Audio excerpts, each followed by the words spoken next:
Naxçıvan Dövlət Universitetində tədrisi ingilis dilində olan informasiya təhlükəsizliyi ixtisasında təhsil alan tələbələrlə görüş keçirilib.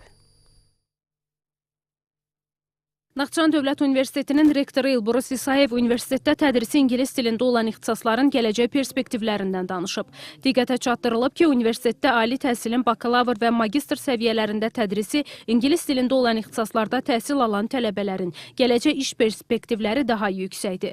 Qeyd olunub ki, cari tədris ilində informasiya təhlükəsizliyi ixtisası üzrə ali təhsil ocağının savadlı və peşəkar kadrları ilə yanaşı, xarici müəllimlərin də universitetdə tədrisə cəlb olunması istiqamətində işlər həyata keçirilir. Bildirilib ki, informasiya texnologiyaları sahəsində yerli və xarici universitetlərlə tələbə mübadiləsi və ikili diplom proqramlarının aktuallığı daim diqqət mərkəzində saxlanılır. Rektor tələbələrin mütəmadi olaraq öz üzərində işləməsi və beynəlxalq proqramlaşdırma təlimlərinə cəlb olunmasının vacibliyini vurğulayıb. Sonra tələbələrin informasiya təhlükəsizliyi sahəsində fikirləri dinlənilib, onları maraqlandıran suallar cavablandırılıb.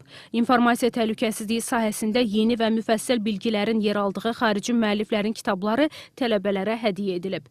Fəxriyə Səyyadova, xanım Rüstəmzadə, Akşin Məhərrəmov, NTV Xəbər.